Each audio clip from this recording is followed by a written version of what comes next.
इतना ऐसा यूँ रखो कि यूँ, ऐसे ऊपर नहीं, ऊपर वाइट पट्टी आएगी तो बोर्ड काला काला दिखेगा। हाँ ये, और यहाँ क्लिक करके ऊपर करोगे तो ये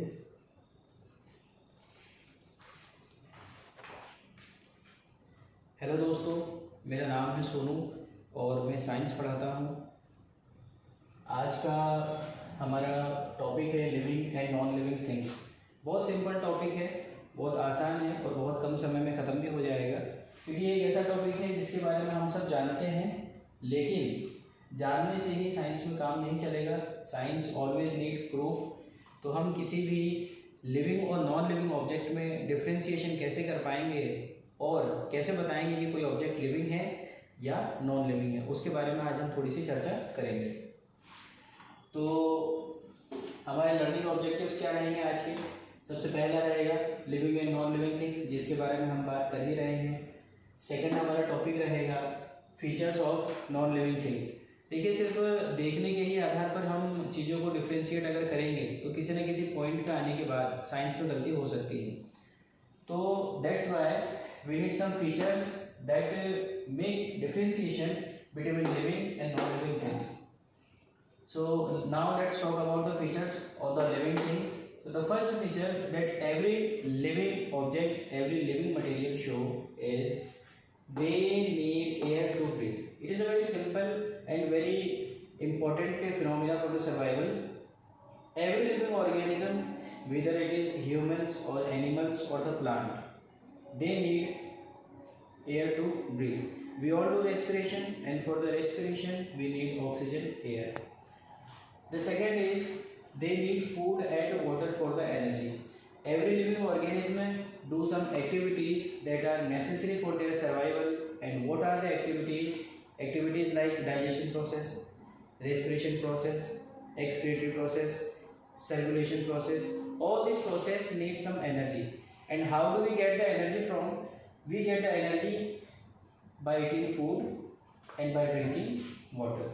We use this energy for doing our survival features. The third point is that we grow. हम जब किसी भी लिविंग ऑब्जेक्ट को देखते हैं तो शुरुआत में वो बहुत छोटा होता है और धीरे धीरे उसमें ग्रोथ होती है। जैसे अगर हम ह्यूमंस की बात करते हैं तो ह्यूमंस शुरू में जब पैदा होते हैं तो बहुत छोटे होते हैं, धीरे धीरे उनमें ग्रोथ होती है। मैक्सिमम ग्रोथ होने के बाद में, एक एज होने के बाद में उनकी डेथ हो जाती है। एक लाइफ साइकिल हम सब फॉलो करते हैं जितने भी लिविंग ऑब्जेक्ट है, चाहे वो प्लांट हो, चाहे वो कोई सा भी एनिमल्स हो, और ह्यूमंस भी एक तरह के एनिमल्स में ही आते हैं साइंस के लिए। तो the third point is they grow. The fourth point is they show the movement. Movement is a very important phenomena that make us different from the non living objects. How? हम जब देखते हैं, जैसे सुबह मैंने किसी व्यक्ति को देखा तो वो एक जगह पर था, लेकिन दोपहर में जब मैंने उसे देखा तो वहाँ नहीं था, वो मूवमेंट करके कहीं और चला गया। अब वो मूवमेंट किस वजह से था? उसके बहुत सारे कारण हो सकते हैं। सर्वाइवल के लिए बहुत सारे एनिमल्स मूवमेंट करते हैं, कुछ movement in search of food movement करते हैं कुछ एनिमल्स। और हम बात करते हैं यहाँ पर एक सबसे बड़ी कन्फ्यूजन की, जो आता है प्लांट को लेकर। साइंस और हम सभी ये जानते हैं कि प्लांट लिविंग होता है, और अगर प्लांट लिविंग होता है तो चलो हमने मान लिया कि प्लांट रेस्पिरेशन करने के लिए ब्रीथिंग करता है, ऑक्सीजन गैस का यूज़ करता है, उसको फोटोसिंथेसिस के थ्रू फूड भी मिल जाता है, रूट्स के थ्रू वाटर भी अब्जॉर्ब कर लेता है। हमने भी देखा है कि प्लांट एक सीड से जर्मिनेशन होने के बाद में ग्रो करता है, हाईएस्ट होने पर एकदम बड़े होने के बाद में फिर धीरे धीरे वो ख़त्म भी हो जाता है। लेकिन ये वाला जो पॉइंट है, यहाँ पर अगर थोड़ा सा कॉन्फ्लिक्शन होता है, कुछ बोलते हैं कि हमें प्लांट में मूवमेंट नज़र नहीं आती। देखिए, प्लांट में मूवमेंट होती है। अगर हम ध्यान दें, अगर हम इसको समझते हैं कि ये लैंड है, ज़मीन है, तो प्लांट के दो पार्ट होते हैं। एक हिस्सा होता है below the ground which is called root, and the second is above the ground which is called shoot. ये डाउनवर्ड मूवमेंट शो करता है। जैसे जैसे पेड़ बड़ा होता है वैसे वैसे उसकी रूट्स भी ग्रो होती हैं, तो इसका मूवमेंट होगा डाउनवर्ड। और अपर वाला जो पार्ट होता है उसका मूवमेंट होता है अपवर्ड। तो प्लांट दो तरह की मूवमेंट शो करता है, downward and upward.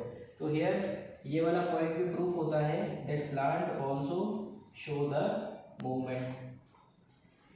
Our next point is they do reproduction.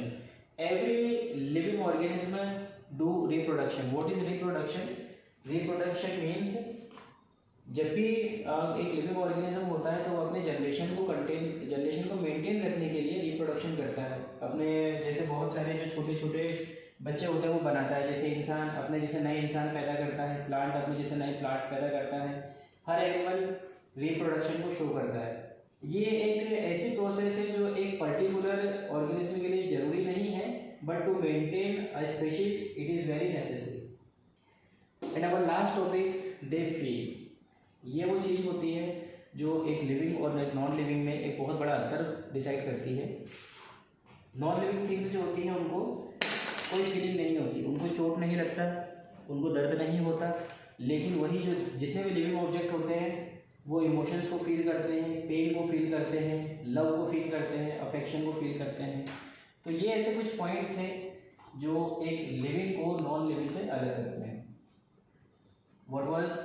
They need air to breathe, they need food and water, they grow, they show the movement, they do the reproduction, and the last is they feel. और हमारा जो सबसे last topic है natural and man made non living things.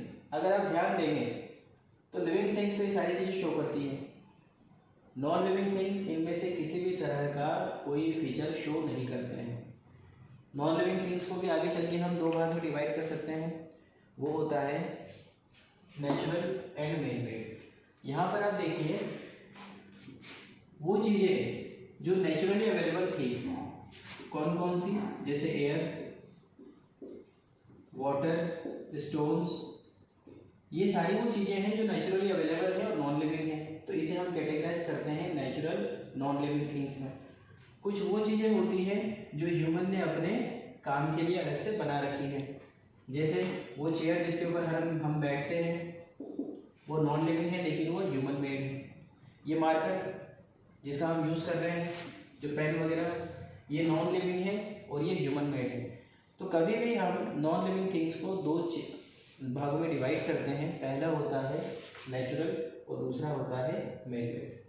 बस इतना छोटा सा topic था अपना. आई होप आप सभी लोगों को समझ में आया होगा. Thank you.